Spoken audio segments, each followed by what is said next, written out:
Era pointing out the irony of suing the president on President's Day. California is leading a coalition of 16 states suing President Trump over his national emergency declaration. It is the latest in an ongoing battle between California and President Trump. The state has filed 46 lawsuits against the administration on a wide range of issues. Just take a look at some of the long list there behind me. Now he's hitting back. Trump announced plans to cancel nearly $1 billion in federal funding for California's high-speed rail project. And in the middle of all of this, Senator Kamala Harris is emerging as one of the state's strongest defenders. She writes the state has the world's 5th largest economy, so progressive policies are working. Senator Harris's strategy to win the Democratic nomination relies on support from her home state. California will hold its primary this year on Super Tuesday. If Senator Harris comes out on top there and consolidates the black electorate in southeastern states, it could deliver a fatal blow to her rivals. Back with us, Wesley Morris at the table. Let me start with Eli first, though. You write for the Los Angeles Times, native son of California. What do you make of this dynamic that's shaping up here?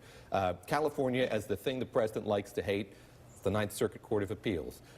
It's this lawsuits that have been filed here against the Trump administration. It's any manner of things, but it's a constant the state's target. Water policy, thrown out a bunch of erroneous information about that.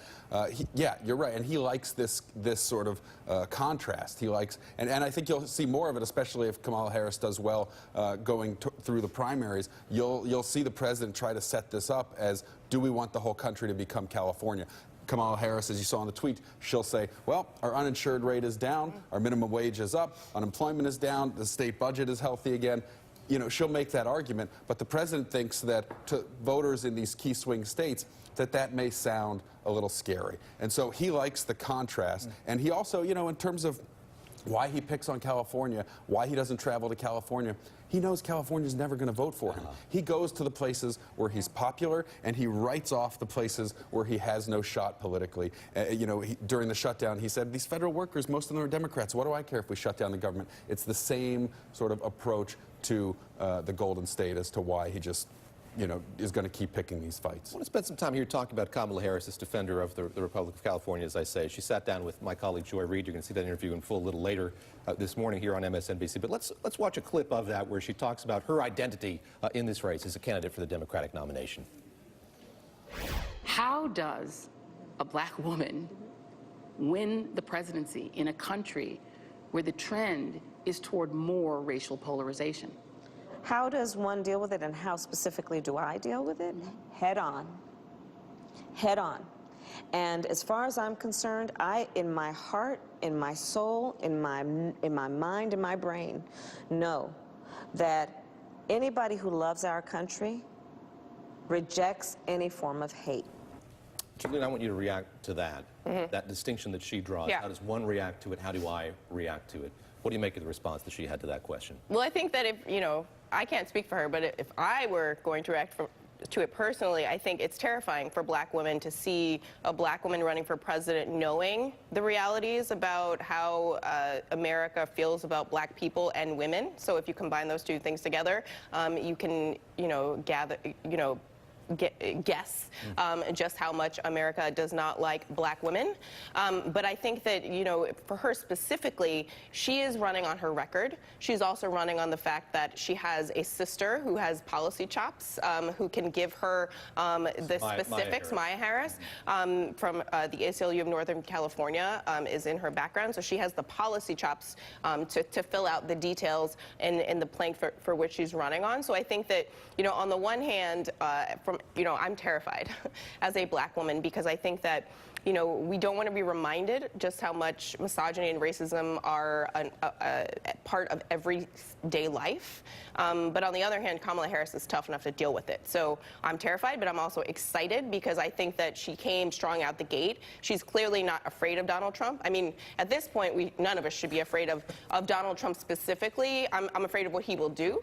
But I think that he's shown himself to be a fraud in a lot of different ways, and he puts on a persona that is easily pierced. And so I think Kamala Harris coming out the gate demanding that he tell the truth, right, and saying that she's going to, you know, run a campaign on facts and the truth, I think that that's a clear contrast with Donald Trump. But the reason why he doesn't like California is because that was the popular vote margin for Hillary Clinton. I mean, let's be clear. He doesn't like California because it's a reminder of the fact that he did not win more votes in 2016. And as much as, you know, we like to say she didn't go to to Wisconsin, and that's why she lost. And fill in the blank. Every single reason. No, but every single reason why. Yes. You can guess Hillary Clinton did not win the Electoral College is correct.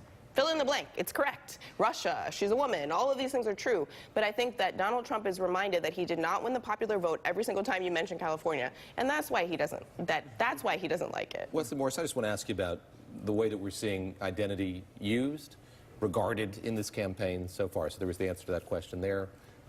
Her as a black woman in this campaign. How is it different this time versus the last election cycles as you're seeing it? Well, I mean, you've more women, for one thing, that are going to be running for president. Like Kamala Harris is a black woman, a biracial black woman, to be clear. Yeah. Her mother is Indian, and I just feel like it'll be interesting to see. I mean, the exact thing that you're afraid of being revealed about how we will treat a black woman running for office, like for president. But I don't know. I feel like we also had 8 years of Michelle Obama sort of taking a lot of the umbrage from people and actual racism and sexism. And it's obviously different because the thing that made Michelle Obama so popular was that she never really had to run for anything, right? This is going to be different because Kamala Harris is also a person who has to do more than represent. She has to argue on behalf of positions she's already taken, things she's already done as Attorney General. But I mean, I don't know. I feel like it's kind of up to her how she chooses to frame how she's right. Yeah. But I also think that there are a lot of things that won't be up to her, and then she's going to have to do a lot of reacting to, same way Obama did in 2008. And that's going to be really interesting because you have this intersection of her race and her gender and her record. How true is that of her and other candidates?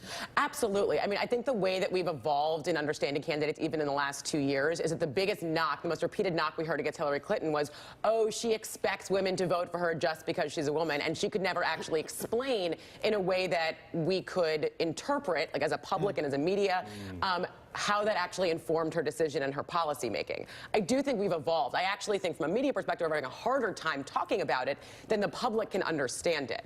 And I think we've seen that in every one of our rollouts. Look at like Cory Booker's rollout. The video that he did, it wasn't walking in saying, like, I'm a black man, but he was saying, this is how it has informed my life, and this is how it has informed my policy. And the track record, I think, is a great point. Every one of these candidates is going to come in, and particularly in these early states, Iowa, New Hampshire, South Carolina, people do not want to come in and just be spoken to every 4 years just to get votes. They're going to have to see something behind it. Even if the candidates can't get in and speak to every single person, which they will try to do.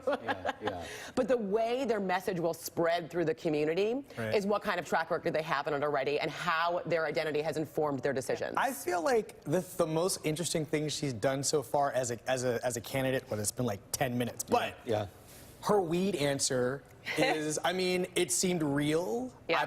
I mean, it seems to be the truth. And I think that if she can, there's always this question of like authenticity with politicians, obviously, and there's a sort of very gendered tests for what authenticity means to voters. And we haven't, and Hillary Clinton was sort of in the unfortunate position of not being able to pass any of what I would say were gender tests about relatability. And she kept flunking them, and the only time she ever really seemed to pass one was when she had that stress breakdown in 2008. And, well, I mean, that would be the first time I would say as a presidential candidate she demonstrated that relatability factor. I don't know. I think Kamala Harris is going to figure out. I think this is a good time for her to see how she can talk to the most different kinds of people without ever seeming fake to any one group and authentic to everybody. But keep in mind that the accusation that she's pandering is always going to be there no matter what she does.